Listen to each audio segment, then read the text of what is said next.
নমস্কার, দেখছেন বাংলা জাগো জনতা এক্সপ্রেস নিয়ে আপনাদের সঙ্গে রয়েছে আমি শুভ্রজিৎ। এখন জোট নিয়ে সব থেকে গুরুত্বপূর্ণ প্রশ্ন উঠছে, কারণ আজকে ইন্ডিয়া জোটে নাকি বড়সড় ধাক্কা খাচ্ছে। কার জন্য? বিহারের মুখ্যমন্ত্রী নীতিশ কুমারের জন্য। কেন? কারণ এই বিহারের মুখ্যমন্ত্রী নাকি এবার বিজেপির হাত ধরতে পারে, এমনটাই কিন্তু মনে করছেন রাজনৈতিক মহলের একাংশ। আগামী 28শে জানুয়ারি নাকি তিনি শপথ গ্রহণ করতে পারেন, এমনটা কিন্তু সূত্র মারফত খবর। অপরদিকে দাঁড়িয়ে নীতিশ কুমার যদি আজকে সেই জোট ছেড়ে দেয়, তাহলে জোটের ভবিষ্যৎ কি, এই নিয়ে কিন্তু প্রশ্ন উঠছে শরিকদের মধ্যেই। তৃণমূল কংগ্রেস সুপ্রিমো রাজ্যের মুখ্যমন্ত্রী মমতা বন্দ্যোপাধ্যায় কি বলছেন? মমতা বন্দ্যোপাধ্যায় বলছেন বাংলায় নাকি একাই চলবে রাজ্যের তৃণমূল কংগ্রেস শিবির, কারণ সেখানে নাকি কোনোভাবেই আজকে কংগ্রেসের সাহায্য দরকার নেই। অপরদিকে দাঁড়িয়ে ভারত ন্যায় জোড়ো যাত্রা করছে রাহুল গান্ধী, এবং তারপরে কি দেখা যাচ্ছে, যেখানে রাহুল গান্ধী কোচবিহারে যাচ্ছেন, কথা বলেনি রাজ্যের মুখ্যমন্ত্রী মমতা বন্দ্যোপাধ্যায়ের সঙ্গে। এবং সবথেকে খুব তাৎপর্যপূর্ণ বিষয়, যখন আজকে একই জোটের মধ্যে কংগ্রেস রয়েছে, সিপিএম রয়েছে, তৃণমূল কংগ্রেস রয়েছে, তা সত্ত্বেও কেন ভাবে এই রাহুল গান্ধী বা অধীর রঞ্জন চৌধুরী কথা বললেন না? তারপর কেন মল্লিকার্জুন খাড়গে বাধ্য হয়ে রাজ্যের মুখ্যমন্ত্রীর সঙ্গে কথা বলে বলছেন কংগ্রেস নাকি চায় যে এখান থেকে লড়তে, এবং আজকে মুর্শিদাবাদ থেকে শুরু করে মালদা, সেখানে তো তারা আসন চায়। রাজ্যের মুখ্যমন্ত্রীকে সেই আসন দেবে, এই নিয়ে কিন্তু একাধিক প্রশ্নই উঠছে আসন সমঝোতা নিয়ে। আর সেই নিয়ে রইল একটি বিশেষ রিপোর্ট, দেখাবো আপনাদের। দোরগোড়ায় কড়া নাড়ছে লোকসভা নির্বাচন। জাতীয় নির্বাচন কমিশনের একটি বিজ্ঞপ্তি ভোট চর্চাকে আরও বাড়িয়ে তুলেছে। রাম মন্দিরের উদ্বোধনের মধ্যে দিয়ে এক প্রকার ভোটের দামামা বাজিয়ে দিয়েছে বিজেপি। অন্যদিকে বিরোধী ইন্ডিয়া জোটের এক ছন্নছাড়া চেহারা। ইন্ডিয়ার অন্যতম বড় দল কংগ্রেসের ভূমিকায় অসন্তুষ্ট মমতা বন্দ্যোপাধ্যায় থেকে শুরু করে একাধিক শরিক দলের নেতারা।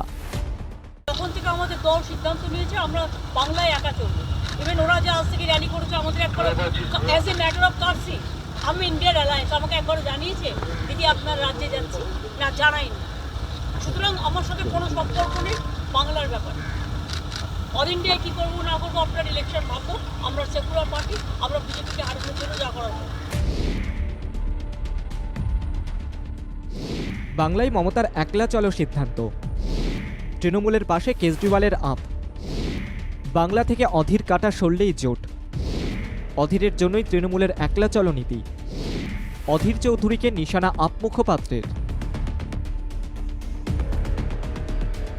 অধীর চৌধুরীর ভূমিকা নিয়ে কড়া সমালোচনা করেছেন তৃণমূল মুখপাত্র জয়প্রকাশ মজুমদার। তাদের প্রাদেশিক সভাপতি এই পশ্চিমবঙ্গে, তিনি বিজেপির হয়ে কথা বলছেন, তিনি ইন্ডিয়া জোটের বিরুদ্ধে কথা বলছেন। তিনি বলেছেন প্রয়োজন হলে আমি নির্দলীয় প্রার্থী হিসেবে লড়াই করব। এই কথা বলার সঙ্গে সঙ্গেই তো রাহুল গান্ধীর নয়, খার্গে সাহেবের উচিত ছিল সঙ্গে সঙ্গে এক কথাতে এই অধীর চৌধুরীকে দল থেকে বিতাড়িত করা। আম আদমি পার্টির সর্বভারতীয় মুখপাত্র তথা সাংসদ সৌরভ ভরদ্বাজ মমতা বন্দ্যোপাধ্যায়ের মতকে সমর্থন করে কংগ্রেসকে কড়া জবাব দিয়েছেন। পাঞ্জাবের আপ মুখ্যমন্ত্রী ভগবন্ত মান মমতার পথেই হাঁটার সিদ্ধান্তের কথা জানিয়েছেন। জোট ইস্যুতে মমতার পাশে ইন্ডিয়া জোটের বেশিরভাগ শরিক। প্রতিটি রাজ্যের রাজনৈতিক পরিস্থিতি আলাদা। বিজেপির বিরুদ্ধে মমতার ফর্মুলা সঠিক। মমতার দেওয়া 300 থেকে 243 ফর্মুলাতেই জোট। এই ফর্মুলাতে আসন সমঝোতা সম্ভব। মন্তব্য শরৎকন্যা সুপ্রিয়া সুলের। মমতা বন্দ্যোপাধ্যায় সিংহের মতো লড়াই করছেন। বিজেপিকে হারাতে নিজের শক্তি প্রমাণ করছেন। বাংলায় মমতার শক্তি কি, সেটা কংগ্রেসকে বুঝতে হবে। মন্তব্য শিবসেনার উদ্ধব ঠাকরের পুত্র আদিত্যর। মমতার একলা চলো ঘোষণার পরেই ড্যামেজ কন্ট্রোলে কংগ্রেসের হাইকমান্ড। মমতা ইন্ডিয়ার গুরুত্বপূর্ণ স্তম্ভ, মমতাকে ছাড়া জোট কল্পনা করতে পারি না। মন্তব্য জয়রাম রমেশের। ममता जी का हम बड़ा सम्मान करते हैं, हम आदर करते हैं, वो हमारे लिए प्रेरणा की स्रोत हैं। इंडिया गठबंधन का वो एक बड़ा बड़ा स्तंभ है। वो उनके बिना इंडिया गठबंधन नहीं हो सकता। हम जानते हैं बंगाल में अगर बीजेपी को हराना है तो टीएमसी का होना अनिवार्य है। अगर हमें देश में बीजेपी को हराना है तो तृणमूल का होना बहुत जरूरी है, अनिवार्य है।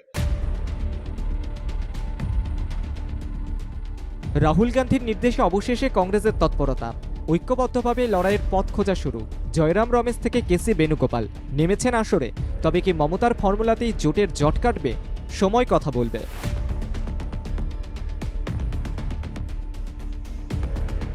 ব্যুরো রিপোর্ট, বাংলা জাগো।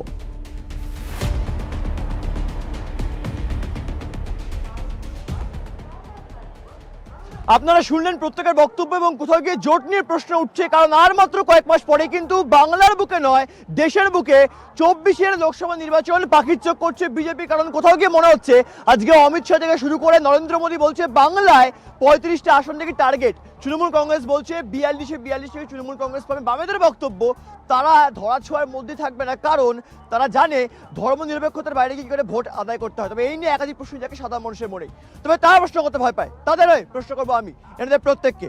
তার কাছে পরিচয় করবো, আমাদের সঙ্গে রয়েছেন বিজেপির মুখপাত্র অরিজিৎ মুখোপাধ্যায়, আমাদের সঙ্গে রয়েছেন তৃণমূল কংগ্রেসের মুখপাত্র অরিত্র সাহা রয়েছে, আমাদের সঙ্গে রয়েছে বামেদের মুখপাত্র জিৎ সিংহ রয়েছে, তৃণমূল কংগ্রেসের অপর এক মুখপাত্র সৌরদীপ শর্মা এবং রয়েছে ছোট নন্দী বিজেপির মুখপাত্র।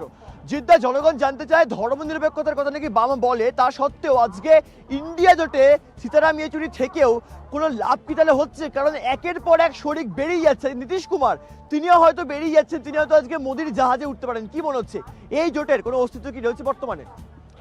এটা তো অস্বাভাবিক কিছু নয়, ঘরের ছেলে তো ঘরে ফিরবেই। তো এইটাই হচ্ছে, ঘরের ছেলেই ঘরে ফিরছে। এই 26টা দলের যে একটা প্ল্যাটফর্ম তৈরি করা হয়েছিল, এই প্ল্যাটফর্মটার নাম ছিল হচ্ছে যে ধর্ম নিরপেক্ষতার একটা প্ল্যাটফর্ম। এই প্ল্যাটফর্মটাতে দুজন এসছিল তো যারা প্রিভিয়াসলি এনডিএতে ছিল, তার মধ্যে অন্যতম হচ্ছে আমাদের দিদির তৃণমূল কংগ্রেস। তো যেটা আমরা নীতিশ কুমারের ক্ষেত্রে দেখছি, পরবর্তীকালে তৃণমূল কংগ্রেসের আবার দিদি তো বলেই দিয়েছেন যে নাকি টোটাল আইএনডিআইএ জোটটা নাকি এখন চালাচ্ছেন হচ্ছে সিপিএমরা। তো উনি একটা ইঙ্গিত দিয়ে দিয়েছেন, ঘরের ছেলেরা ঘরে ফিরবে, ধর্মনিরপেক্ষর বিরুদ্ধে যে মঞ্চ, এই মঞ্চের নেতৃত্ব বামপন্থীরা দেবে। বেশ, আমি আসবো। অরিত্র, কি মনে হচ্ছে আজকে আর মাত্র কয়েক মাস পর সেখান থেকে দাঁড়িয়ে দীর্ঘ প্রায় 1 বছর ধরে জনগণ দেখতে পেল এনডিএ বনাম ইন্ডিয়া লড়াই প্রকাশ্যে আসছে এবং খুব তাৎপর্যপূর্ণ বিষয়, আজকে এনডিএর সঙ্গে হয়তো আবার হাত ধরতে পারে জেডিউর এই নীতিশ কুমার, যেখানে বিহারে কংগ্রেস থেকে শুরু করে আরজেডি এবং জেডিইউ একসঙ্গে থাকতো এত কয়েকদিন ধরে। সেখান থেকে দাঁড়িয়ে কি মনে হচ্ছে এই জোটের অস্তিত্ব কি রয়েছে, হ্যাঁ কিনা? না, জোটের অস্তিত্ব কথাটা পরে আসছে। প্রথমে হচ্ছে যে কংগ্রেস যেভাবে বিজেপিকে মদত করছে সারা ভারতবর্ষে সিট বাড়ানোর জন্য, সেগুলো আজ প্রমাণিত হয়ে গেছে। সেটা রিজনাল পার্টিগুলো বুঝতে পারছে, আর জনগণ যারা জনগণ তারাও বুঝতে পারছে। সেই কারণে কংগ্রেসের সাথে আপোষ করাতে রিজনাল পার্টিরা বিশ্বাস করছে। সেম মমতা ব্যানার্জিও বলেছে যে পশ্চিমবাংলা অধীর রঞ্জন চৌধুরী সেই বক্তব্যগুলো তুলে ধরছে, এগুলোতে 10টা সিট দিতে হবে, 15টা সিট দিতে হবে, এগুলো টোটালটা বিজেপিকে হেল্প করার জন্য, বিজেপির সিট সংখ্যা বাড়ানোর জন্য উনি করছে। কারণ প্রতিটা গন কেস, প্রতিটা সিট কংগ্রেস হেরে যাবে। আমার খুব পরিষ্কার কথায় জিদ্দা একটি কথা বললেন যে ঘরের ছেলে ঘরে ফিরছে। মানে আমার না দেখে খুব মজা লাগছে ব্যাপারটা, যে এটা একটা প্রেমপত্র প্রত্যাখ্যানের নাটক চলছে। মানে এই রাহুল গান্ধী যে রামের অস্তিত্ব নিয়ে প্রশ্ন তুলেছিল রাম মন্দির স্থাপনের পরই, অদ্ভুতভাবে বাংলায় মমতা বন্দ্যোপাধ্যায়, বিহারে নীতিশ কুমার, এক এক করে জোট সঙ্গীরা হাত ছেড়ে বেরিয়ে চলে যাওয়ার মুখে দাঁড়িয়ে রয়েছে। কংগ্রেস কিসের কথা বলেছিল এতদিন ধরে? আর আপনারা আগে নিজেদের এই কাল্পনিক জোটের ঘোটের আগে দিশা ঠিক করুন, তারপর আগামী দিনে না, ওনাদের বক্তব্যতে একটাই কথা বলতে হয় যে আজ তুমি বললে যে অমিত শাহ নরেন্দ্র মোদীর জন্যই বলছে যে পশ্চিমবাংলা থেকে 35টা আসন পাবে। বিধানসভা ভোটে দাদা কত বলেছিল? ইসবার 200 পার, কতই গিয়ে দাঁড়ালো গাড়ি? 70-এ 77-এ গিয়ে দাঁড়িয়ে গেল। আমার মজার কথা হচ্ছে যে আপনারা বলেছিলেন যে সমস্ত টোটালটাই তো ভাওতা, বাংলার মানুষ বুঝে গেছে, পুরো ভারতবর্ষের মানুষ বুঝে গেছে বিজেপি মানেই ভাওতা। ফর্মুলাটাই তো ফেলিওর। ভাওতা কিভাবে আপনাদের জোট ফর্মুলাটাই তো বিজেপির ফুল ফর্মটা হচ্ছে ভাওতা জাতীয় পার্টি। আপনারা জেনে নিন, সাথে ফিসপাই খেয়েছেন ভাওতা জাতীয় দিল্লিতে, আর এটা ভাওতা দিয়ে শুধু মমতা যাচ্ছে। আমি আসবো। ছোটনদা, জনগণ দেখতে পাচ্ছে যে নীতিশ কুমার বিহারের মুখ্যমন্ত্রী, আর মাত্র কয়েক ঘন্টা পর তিনি হয়তো আবার সেই জায়গায় ফিরতে পারেন যেখানে বারংবার বলা হচ্ছে যে যদি কোনোবার ডিগবাজি খাওয়ার প্রতিযোগিতা হয়, নীতিশ কুমার নাকি সর্বপ্রথম র্যাঙ্ক করবেন, অর্থাৎ ফার্স্ট হবেন ডিগবাজি খাওয়ার প্রতিযোগিতায়, কারণ তিনি আবারও নাকি বিজেপির হাত ধরতে পারেন। কি মনে হচ্ছে ইন্ডিয়া বনাম এনডিএর লড়াই আদৌ কি খাটবে? শুনুন, ডিগবাজি কথাটা আমি বলবো না। ঠিক উনি মনে করছেন নীতিশ কুমার যে রাম মন্দির তৈরি হওয়ার পরে আমি রাম মন্দির নিয়ে এখানে রাজনীতির কথা বলতে আসিনি। উনি বুঝতে পারছেন যে রাম রাজত্বর প্রয়োজন আছে, তাই নীতিশ কুমার আজকে আমাদের এনডিএতে যোগদান করতে আসছেন এবং মুখ্যমন্ত্রী মমতা বন্দ্যোপাধ্যায় রাজত্ব প্রয়োজন আছে মানে কি বলতে যাচ্ছে? না, রাম রাজত্ব মানে কি? রাম রাজত্ব সুশাসন। আজকে অযোধ্যায় যেভাবে বাড়ি ভাঙা হচ্ছে, সেভাবে পশ্চিমবঙ্গে আপনি জানেন অযোধ্যায় মসজিদ হচ্ছে, সেরকম ভাবে বাংলায় কিচ্ছু জানেন না, যেরকম ভাবে অযোধ্যায় করা হচ্ছে। বাংলায় রোজ রোজ হাতরাস কাণ্ড, কোটি মানুষের লক্ষ লক্ষ টাকা রোজগার হচ্ছে, একটা বাড়ির মূল্য রামরাজ্য মানে কি বলতে? আরে রামরাজ্য মানে কি? ধর্ম ফিরিয়ে আনা, সুশাসন, তাহলে লাইভ টেলিভিশন প্রোগ্রামে জনগণ জানতে চাই, আমি আসবো জনগণ জানতে চাই লাইভ টেলিভিশন প্রোগ্রামে তাহলে বিজেপি বলছে ধর্মকে নিয়ে নাকি রাজনীতি করা যায়। আমি আসবো জিদ্দা, বিজেপি একদম অন এয়ার প্রোগ্রামে বলছে, লাইভ টেলিভিশনের পর্দায় দর্শকরা দেখতে পাচ্ছে বিজেপি নাকি বলে ধর্ম নিরপেক্ষ, তাহলে লাইভ টেলিভিশন প্রোগ্রামে তারা আরেকটা কথা বলছে ধর্ম নিয়ে নাকি রাজনীতি করা যায়। সত্যি কি করা যায়? না, ধর্ম নিয়েই তো ওরা রাজনীতি করছে। ধর্ম নিয়ে 2024-এর ইলেকশন ধর্মের ভিত্তিতে বিজেপি লড়তে যাচ্ছে।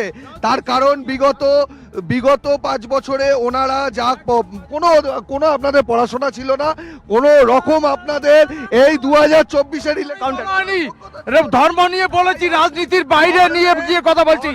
ধর্ম রাজনীতি নয়, ধর্মের রাম মন্দিরকে আশ্রয় নয়, নিশ্চয়ই ভগবানের পা স্পর্শ করে এখানে এসেছি, রামেরকে প্রণাম করে এখানে এসেছি। আপনারা ধর্ম মানেন না। স্বামী বিবেকানন্দ কি বলেছিলেন শিকাগো শহরে? বলতে দিন, শিকাগো শহরে বিবেকানন্দকে মানে আজকে বিহারের মুখ্যমন্ত্রী, আপনার বক্তব্য আমি আমি আমি হাসবো না কাঁদবো বুঝে পাচ্ছি না। লাইভ টেলিভিশন প্রোগ্রামে বিজেপির বক্তব্য আজকে ধর্ম নিয়ে হয়তো বিহারের মুখ্যমন্ত্রী ভেবেছিলেন বলেই হয়তো আজকে বিজেপির সঙ্গে হাত মেলাতে পারেন। আমি জানি না কথাটা যুক্ত একটা ব্যাপার দেখা দিচ্ছে। চরিত্র জনগণ জানতে চাই, আজকে অনেকে দাঁড়িয়ে আছেন এখানে, তারা হয়তো মনে একটা প্রশ্নই ভাবছে, তাহলে ধর্মের নামে রাজনীতি হচ্ছে ভারতে, হ্যাঁ কি না?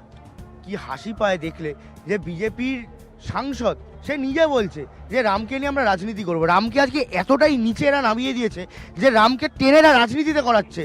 রামকে আমরা কি চিনি? আরে আপনাদের সাংসদ থেকে একটা বড় কথা, এরা মমতা বন্দ্যোপাধ্যায় কেন রাম মন্দির উদ্বোধনের দিনকেই সংহতি মিছিল করলেন? কারণ রামরাজ্য সুশাসন প্রতিষ্ঠার পর তিনি ভয় পেয়েছেন, সেই কারণেই তার ধর্মের আমি আসবো আরেকটা ভয় পাওয়ার কারণ একদম লেটেস্ট আপডেট আপনাদেরকে এই সময় ঘড়ির কাঁটা বলছে 546 মিনিট। আপনাদেরকে বলে রাখি, আজকে রাজ্যের মুখ্যমন্ত্রী মমতা বন্দ্যোপাধ্যায় বললেন মাত্র আর 7 দিন পর এই রাজ্যের মুখ্যমন্ত্রী নাকি বৃহত্তর আন্দোলনে নামবেন, কারণ কেন্দ্রীয় সরকার এখন 100 দিনের টাকা দিচ্ছে না।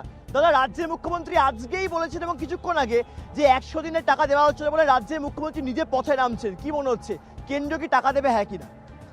কত টাকা দেবে কেন্দ্র? আগে হিসাব দিক। কেন্দ্র পর্যবেক্ষণ দল এসে ঘুরে গেছে, হিসাব চেয়েছে, এখন পর্যন্ত হিসাব দিতে পারেনি। হিসাব দিক, তারপরে টাকা পাবে। একটার পর একটা টিম আসে বাংলায়, কাজের কাজ কি হয়? বাংলার জনগণ জানতে চায়, বাংলার মানুষজনকে বোকা ভাববেন না দাদা। ভোট কেনার জন্য আপনারা লড়ছেন কেন? বাংলার মানুষকে বোকা ভাববেন না, বাংলার মানুষকে বিজেপি বোকা ভাববেন না দাদা। সিপিএম হোক, তৃণমূল কংগ্রেস হোক, আপনারা টাকা দিয়ে কি মানুষ কিনতে পারেন? আমি জানি না কি কিনতে পারেন, কিন্তু এই যে বাংলার কেন্দ্রীয় বঞ্চনার টাকা, যারা কাজ করেছেন 100 দিনের, তারা টাকা পাচ্ছে না, তাহলে কবে টাকাটা পাবে? তাহলে মাথার পিছু যে জিএসটি গুলো যে টাকা মুখ্যমন্ত্রী চুরি করছে, যদি পেমাল্লিক চুরি করছে সেই টাকা, পিএম কেয়ার ফান্ডের টাকা ডক্টর নরেন্দ্র মোদী চুরি করেছে, সেই টাকা এখন পর্যন্ত দিতে পারছে না। বিজয় মালিয়া নীরব মোদীরা দেশের টাকা দিয়ে টাকা পালিয়ে গেছে, আবার ব্যাংক সিজ করা হয়েছে নরেন্দ্র মোদী। আমি আসবো জিতে। দেখুন, প্রথমে একটা কথা বলি যে বিচারের জায়গায় যেভাবে আপনারা বিচার ব্যবস্থাকে ইয়ে করে 100 দিনের টাকা কেন পায়নি, হিসাব কেন দেয়নি, এগুলো পরের কথা। কোনো দিন একটা 100 দিনের মতো প্রকল্পের টাকা আপনারা আটকে রাখতে পারেন না। এই টাকা দিতে হবে। এই টাকা না দিয়ে যে রাজনীতি তৈরি করছে, তার মানে কি আপনি জিদ্দা বলতে দিন, আরে তদন্তের নামে সিবিআই আর ইডি সমর্থন করেন, তৃণমূলের চুরিকে সমর্থন করেন। আপনারা হিসাব দিতে বলবেন না, আপনারা হিসাব দিতে বলবেন না। আজকে আমি আসবো দাদা। আপনারা বারংবার ভুলে যান যে জনতার জন্যই কিন্তু এই টাকা, এবং জনগণের মনে প্রশ্ন যাচ্ছে, কারণ রাজ্যের মুখ্যমন্ত্রী তাহলে কি এমনি বলছেন 100 দিনের টাকা দেওয়া হচ্ছে না? অপরদিকে রাজ্যের মুখ্যমন্ত্রী কেন অভিষেক বন্দ্যোপাধ্যায় গেলেন দিল্লিতে, পেছনের দরজা দিয়ে পালিয়ে গেলেন গিরিরাজ সিং, সেখান থেকে দাঁড়িয়ে নিরঞ্জন সালভি জ্যোতি, তিনি কি বলছেন? তিনি একটা কথা বলছেন, তিনি বলছেন যে টাকা নাকি দেওয়া হবে এবং মুখ্যমন্ত্রী আগে হিসাব দিক।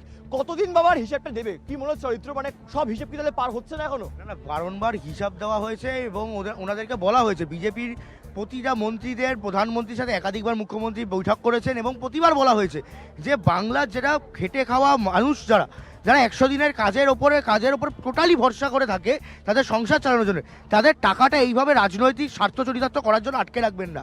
আপনারা রাজনীতি করুন অন্য জায়গায়, মানুষের টাকাটা মানুষদের ফিরিয়ে দিন। কিন্তু আজকে বিহারের মুখ্যমন্ত্রীর নামে কিন্তু ভুরি ভুরি অভিযোগ ছিল, যে নীতিশ কুমার তার নামেও কিন্তু ভুরি ভুরি অভিযোগ। সেখান থেকে দাঁড়িয়ে রাজনৈতিক মহলের একাংশের বক্তব্য, তাহলে নরেন্দ্র মোদী থেকে শুরু করে বিহারের মুখ্যমন্ত্রী নীতিশ কুমার এবং বিজেপি নাকি চোরেদের দল। আমি জানি না চোরেদের দল কোনটা চোরেদের দল নয়, কারণ আজকে বাংলার মানুষজন তৃণমূল কংগ্রেসকেও কখনো চোর বলে, কখনো সিপিএমকেও চোর বলেছিল বা বিজেপিকেও চোর বলতে পারে। সেখান থেকে দাঁড়িয়ে তাহলে চোরে চোরে তাহলে কি মাস্তুতো ভাই ইকুয়েশনটা খাচ্ছে তাহলে?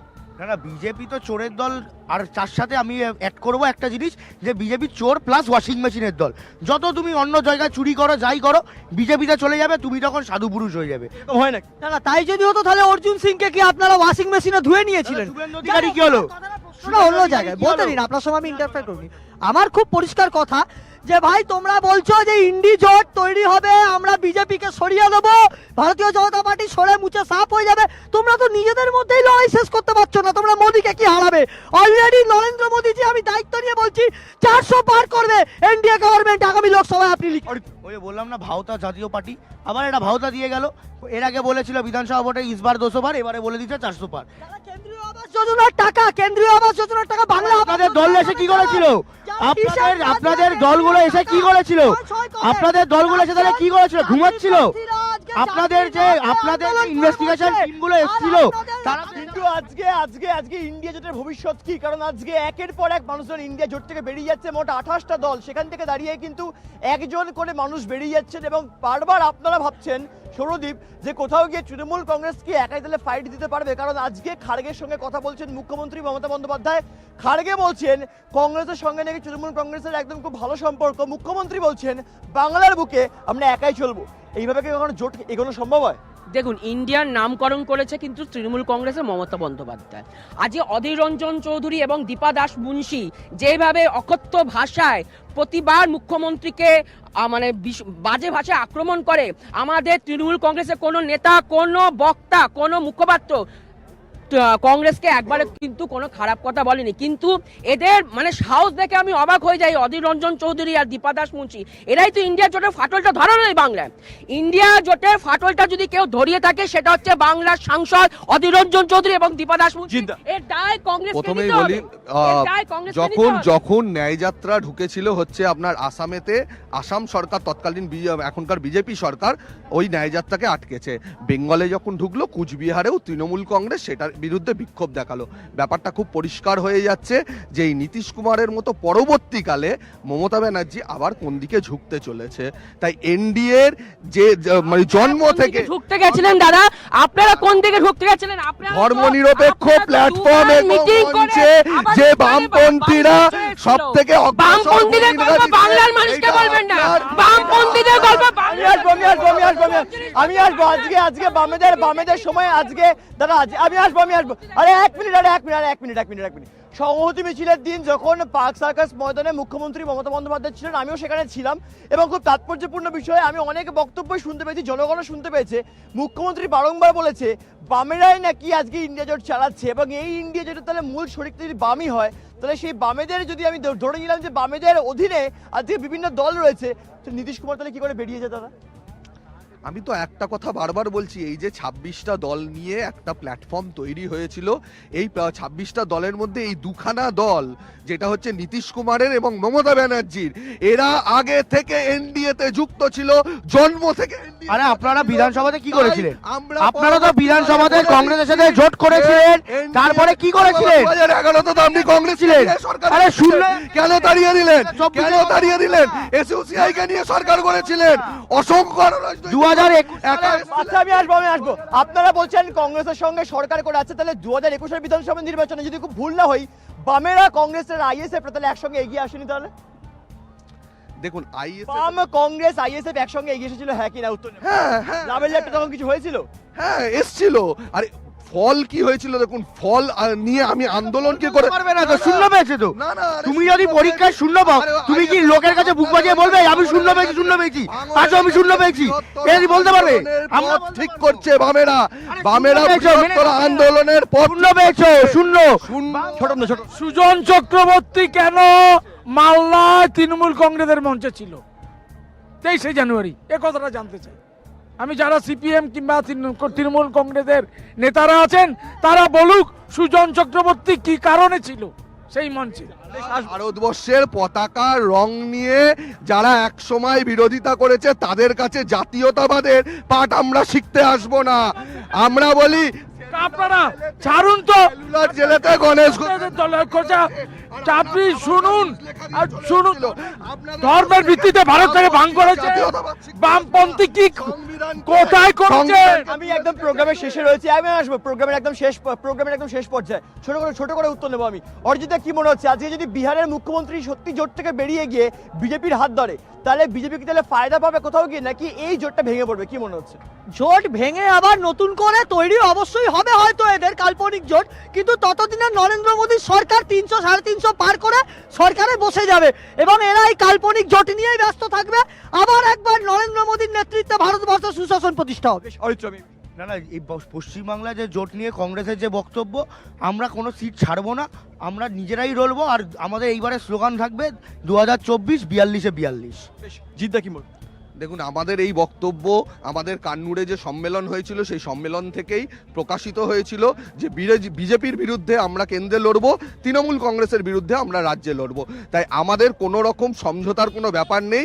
আর বৃহত্তর যে ধর্মনিরপেক্ষ মঞ্চ, এই ধর্মনিরপেক্ষ মঞ্চের নেতৃত্ব দেবে বামপন্থীরা, দিচ্ছে, আগামী দিনেও দেবে। বিজেপির এইবারই শেষবার, ঠিক আছে? মানুষকে কষ্ট দিয়ে কোনোদিনও ঈশ্বর আরাধনা হয় না, এটা কোনো মানব জাতি কোনোদিনও মানেনি। কিন্তু বিজেপির একটাই জিনিস আছে, ধর্ম, যেটা এক্ষুনি আমার দাদাই বললেন যে ধর্মের রাজত্ব তৈরি করব, ধর্ম নিয়ে রাজত্ব তৈরি করব। তাই ধর্ম নিয়ে কোনোদিন রাজত্ব হয় না, রাজাও হয় না। আমরা প্রজা, আজ প্রজাতন্ত্র দিবস না, আজ সাধারণতন্ত্র দিবস, এটাই এই রাজাদেরকে বুঝিয়ে দেওয়ার দিন। সুশাসন, ধর্ম মানে সুশাসন, চুরির শাসন নয়, সেটাই দিতে চাইছেন নরেন্দ্র মোদী। নরেন্দ্র মোদী দুঃশাসন, ধর্ম মানে নরেন্দ্র মোদী দুঃশাসন। আজকে মণিপুরে উলঙ্গভাবে হাঁটে, সেই দুঃশাসন আপনারা বলতে পারবেন না উলঙ্গের কথা বলছি। বাংলায় নারী প্রত্যেকটি ধর্ষণ করছেন, আপনারা উত্তর দেবেন না। আজকে নারীত্ব প্রকল্প আপনারা কথাই বলা যাবে না। আপনার সঙ্গে আপনার সঙ্গে কি কথা বলবো, কি কথা বলছি? আমি আসবো। ছোট করে আজকে যদি নীতিশ কুমার আজকে বিজেপির হাত ধরে যোগ দেয় মোদির জাহাজ কি থাকবে নাকি উল্টে যাবে, কি মনে হচ্ছে? শুনুন, আগামী দিনে নরেন্দ্র মোদী আগামী 20 বছরেও আমাদের এই বিজেপি সরকার 25 বছরে কেউ সরাতে পারবে না, এইটুকুন বলে দিলাম। কিন্তু জনগণের মনে একটাই প্রশ্ন, যদি নীতিশ কুমার আজকে নরেন্দ্র মোদীর হাত ধরেই যদি আবার সেই জোটে ফিরে যায়, তাহলে সেখান থেকে দাঁড়িয়ে 28টা দলের জোট এবং কোথাও গিয়ে নাকি এই ইন্ডিয়া বনাম ইন্ডিয়ার লড়াই, তাহলে ইন্ডিয়ার অস্তিত্ব থাকবে কিনা, এই নিয়ে কিন্তু একাধিক প্রশ্ন উঠছে। বাংলার বুকে আসল সমঝোতা কি হবে? কারণ রাজ্যের মুখ্যমন্ত্রী মমতা বন্দ্যোপাধ্যায় বলছে তৃণমূল কংগ্রেস নাকি একাই কাফি, কংগ্রেস বলছে তারা নাকি মিলিয়ে ঝুলিয়ে চলতে চায়। এই মিলিয়ে ঝুলিয়ে সমীকরণ কি টিকবে বাংলার বুকে? এই নিয়ে কিন্তু একাধিক প্রশ্নই সাধারণ মানুষের মনে জেগেছিল, জাগছে, জাগবে। দেখা হবে আগামী এপিসোডে। দেখে দেখুন বাংলা জাগো।